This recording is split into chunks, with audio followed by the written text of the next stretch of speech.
Hi there, everybody, and welcome to the Growth Execution Podcast. We are here every week to talk to entrepreneurs, to growth leaders, and discover a bit more about what it takes to build a great business. I'm delighted to be joined this week by Tracy Lamourie of Lamourie Media. Hey, Tracy, how you doing?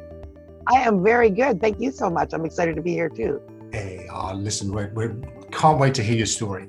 So I wonder if we can just kind of start off as we do with most guests, really just to learn a little bit more about your kind of entrepreneur journey. How did you end up where you are right now? So yeah, I'll give you the condensed short version as I can, and you can ask more questions later if you want, because it's kind of a strange trajectory.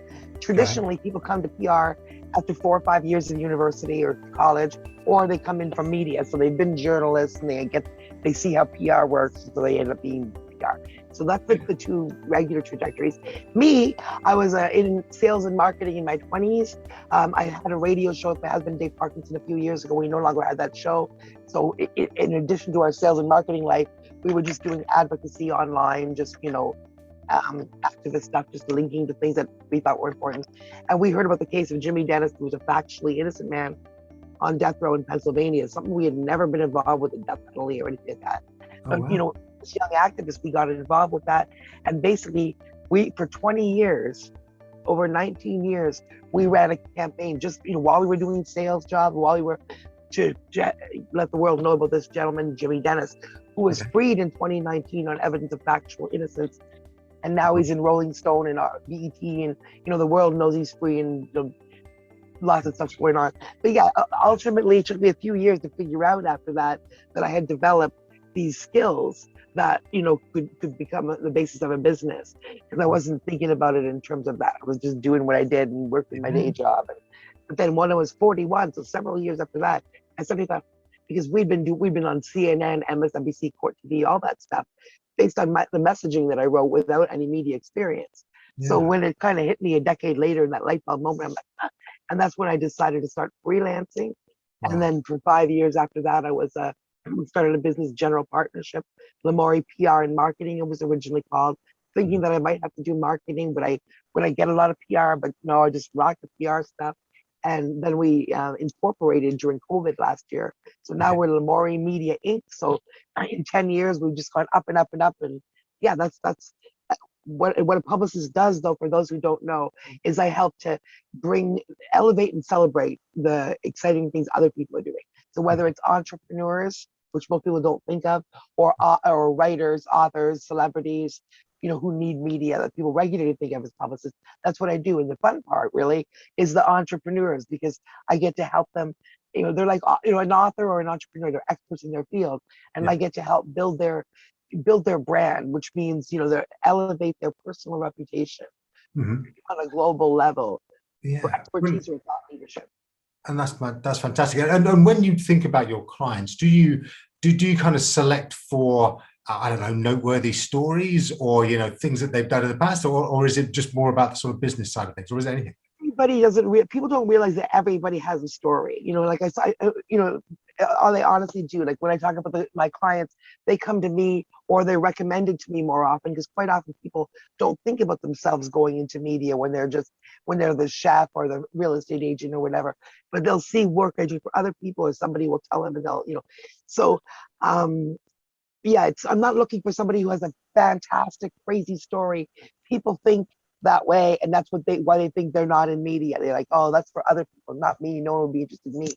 But everybody has a why. Like, no matter what you're doing in business, why are you in that business? What brought you to that business? And then plus the expertise that you have that we don't have, because you're in that business. Whether you're a publicist or you're in lawn care, we all have expertise that the average person doesn't know, and those are media opportunities. Yeah, brilliant. Now, so we spend a lot of time talking about people's why. This is the heart of the business. Oh, there you go. Yeah. Yeah, genuinely. So you see this behind me, this kind of a periodic table at the very top. But the first thing you do as you come down, as you're building your business up, is you get your product concept right, your why. So absolutely agree. Storytelling, exactly the same thing. It's like people think, oh, but I'm just a whatever. Why? Well, what's the difference between you and people in your industry who are being quoted in media? The only difference is that understanding that you're an expert and that you reach out to media. That's the only difference. Media won't find you. Yeah, so it's that clarity, I guess, that you bring, right? And that kind of like ability to sort of really narrow it down to something quite pithy and quite digestible. And then people see, oh yeah, there's all kinds of stories. Like I'll talk to somebody about me. They're like, what are we talking? And I'll be like, well, first there's you. There's why you did it, what your story is, what your backstory is. Then there's, what you're already thinking about, the advertorial piece about why, to talk about your product. And then there's a million other things you haven't even thought of that are just, if you're like, say you're again, like you mow lawns for a living.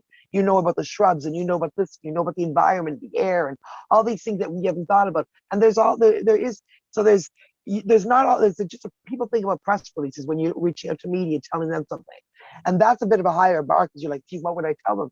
But the other side of that, the opposite of a press release, is learning to follow things like Haro and Source Bottle and all these, and podcasts, pod match, and just like look for media opportunities where they're looking for experts in what you do. And once you start looking, you'll see there are a ton of them. No, brilliant. So what I really wanted to ask you was about the kind of how things have changed over time, because like you say, you mentioned sort of press releases, and that feels to me like how people used to, but now you're talking about podcasts and you're talking about those other media opportunities. What, in order to get a rounded story out about somebody, say an entrepreneur, do you have a kind of template of, right, you need to be on this podcast, you need to do these many blogs and that sort of thing, or does it depend on the customer? I missed the last part of what you said. Sorry, or does it depend on the customer? So all of these different, all the different ways that you potentially get into. Yeah, absolutely. And I go wide. Like, I mean, with me, what I say is, people need to understand, like you said, podcasts, for example, are media. And I deal with all media. I deal with your old mainstream television, radio, newspaper, magazine. That's what I originally got people into when I started this game. And then over the last 10 years, the world of podcasts has, blown up to the point where people need to understand they're not lesser media. They are absolutely media, and different kind of media. And then in addition to the positive, media aspect you get from podcasts, the way you would many other media, you also get, if you're business to business, I've blown away because I've been doing a lot of them as opposed to just putting my clients on them recently. And I've noticed I've never placed an ad in 10 years in business, never ever placed an ad. It's all like repeat business. And, however, I've noticed, so I've never thought much about marketing. But marketing, when it comes to podcasts, like it's huge for marketing, huge for networking, because every podcaster is building their own brand. They're all in business. They're not kids in their basement, recording. These are like high level, high end executives across industries, like people with huge resume that you would think, gee, why are they doing this? But they're building their brand. They're building their, because they're smart like you. And you realize that in this world, that's what you have to do to be successful. If you're just sitting at your desk doing, whatever your job is, and even if you're doing it amazingly well and your clients are happy, you're going to be falling behind because your competitors are doing media. And also, it's not right, and it's not just an ego thing. Oh, look, I was in the media. It brings you new customers. It makes it excites your old customers where they're sharing it on social. Oh, look, my publicist. Oh, look, my stylist. Oh, look, And then on top of that, one client told me, "You've changed my business and my life because you made investors take us more seriously." Wow. Yeah, and that's to think about as well, particularly for SMEs. Yeah, businesses, growth businesses out there. Actually, wherever you are positioning yourself, that's going to be observable by customers, by staff members, so you can build a team out, by people looking at that sort of stuff and getting a bigger handle on you, and investors as well, right? Yeah, absolutely.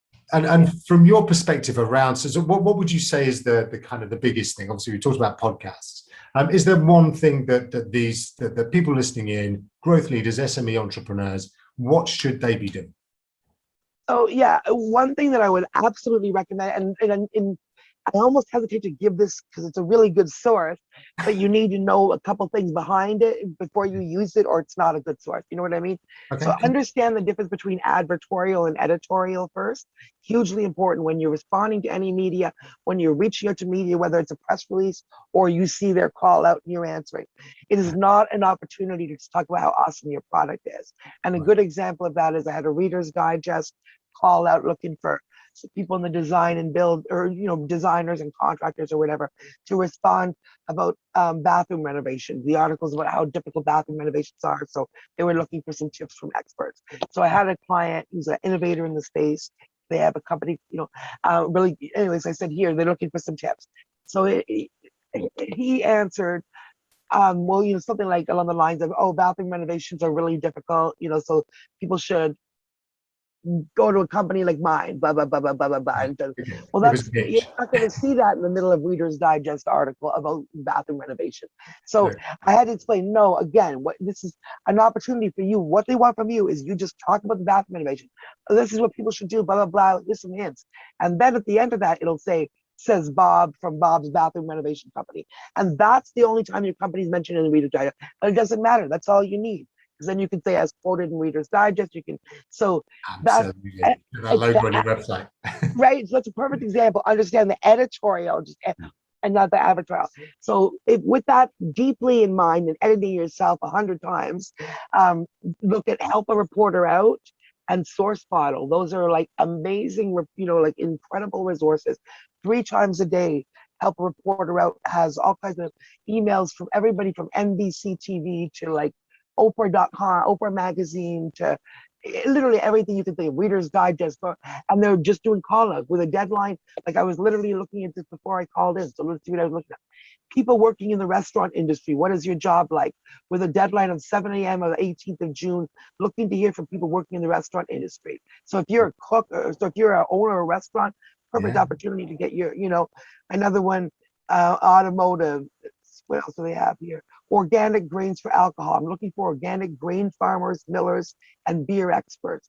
So literally, like there's just A constant stream. every day. So if you start looking at these, you realize, oh wow, and you will definitely see things you respond to with that editorial in mind. Just do it, and then you're in Reader's Digest. Fantastic. Thank you so much for that, Tracy. Really, really good. So look, one of the things we love to do is just kind of get into a sort of quick fire question round where we just ask you some really clear questions. So what do you wish, when you look back and you started out, what do you wish you knew then that you know now? I wish I had thought about it at 28 instead of 41, started my own business. Yeah. Because I had all the skills that I was doing. There's no reason, like I just literally was getting major media and then going to my sales job. Yeah. So it's fun to look back, isn't it? I wish I'd realized earlier that that work that I was doing for the not-for-profit, which I never would have wanted to get paid for, but that I could segue that, into business as well. Because of the skill set that you developed. Brilliant. Is there somebody that you look at as a kind of inspiration for a lot of what you do? I'm gonna say Jimmy Dennis, which is the guy that we helped to free from death row. Because the more and more I think of it, I always thought he was, amazing and inspirational, and all that. But the more I see him now, 4 years in the free world, right? I'm, the way he walks in the world, everything that he does, everything he says, I'm super proud of him, and I'm super proud that we helped to get him out there. And then also, more importantly, he always said, never, never give up, which sounds really easy and flip. But when you really think about that, it's got on a t-shirt now. Those are the words that got him through 25 and a half years, not just in prison, not just wrongly convicted, on death row, when they're like, we're going to kill you, you're done. Nobody cares. And he just kept on going. And also, funny looking back, people are like, how did you guys do that for 20 years? Keep the faith and keep doing that. And I say, that started getting me thinking, and I realized that wasn't us. That was our project manager, Jimmy Dennis. That was really, even though he was behind bars. Now, and I laughed and I said that to him, and he's like, no, but it's true. Yeah, how do you keep people on track on anything for 20 years on a common goal, right? So that's now looking back on it, I'm like, wow, that's so really like Jimmy Dennis. I'm getting him now to do speaking engagements, and he's got bigger things than that going on. But I'm like, no, you also need to be doing like corporate speaking, talking, because people get up there on the stage talking about, oh, I had a car accident and now I'm inspirational, and and it's really nothing. But the stuff that he comes out with, you're like, Listen, I think everybody want to hear that story and how he kept going and so on. So never give up. That's the phrase. And then I found on the internet, we didn't get this far to only get this far. So I like to put that one out there for everybody, no matter where you are, feeling good about stuff or feeling rotten about stuff. You're here today, so you're a winner. You didn't get this far to only get this far. Keep on going. Do you know what I was going to say? Is there any piece of advice that was going to be my next question? What piece of advice is it that you just remember the most? And that's it. We didn't get here just to get here. Beautiful. And what's next for Lamourie Media? What is it that you guys are kind of, what you focused on? What's the ambition? What's the goal? Well, in some ways, I never know what comes tomorrow, which is the pleasure and the joy of this job, because something crazy always happens. But I am working, I've got lots of, I've got some stuff going on that I really can't. This is exciting. Like, when you have media people on, they're like Hollywood, they're like, I can't tell you about this project. I actually have a crazy project going on now that I'm like, Wow. that I really You must, when you can, you've got to tell us, all right? When you can, you've got to come back on here. It may even be that I don't have to tell you. You'll be like, everybody will be seeing something coming up soon. They'll be like, that's the girl I had on my podcast. I want to hear that story. All right. So you'll come back on and tell us all about that. Yeah. Absolutely. So we're doing lots of great things in the world. Things that are like literally blowing my mind. Wow. That's so exciting. I can tell you're really, really, really excited about that. So are we for you. So look, how can people get in touch with you, Tracy, if they need to? Yeah, and I do work internationally, right across anywhere where there's English-speaking media. So I have clients in everywhere from India to Africa to Los Angeles, Toronto. So you can reach me at lamouriemedia.com. You can reach me at Instagram, Tracy Lamourie PR Media. LinkedIn is a great place to find me, Tracy Lamourie. And if you use the old technology, you can phone me at Beverly Hills phone number 424-444-8052, or in Toronto, 289-788-5881. And those both come to me in Toronto right now. Because right now I'm still in Toronto. I'll be back in Beverly Hills in probably October when it's cold again. Fingers crossed. Brilliant. Well, listen, Tracy, you've been such an amazing guest. Love to hear all you've been through, all you've done, all you've achieved. And listen, the very best of luck with what's to come. Thank you. Genuinely. So that was Tracy Lamourie of Lamourie Media. Thank you again for being such a great guest. We will be back again next week on the Growth Execution Podcast with another great guest, talking all about their growth through entrepreneurship and through business. So thanks very much indeed for being with us. Thanks again, Tracy. We will catch up again next time. And until then, keep on going. All right. All the best. Take care. Thank you. Bye.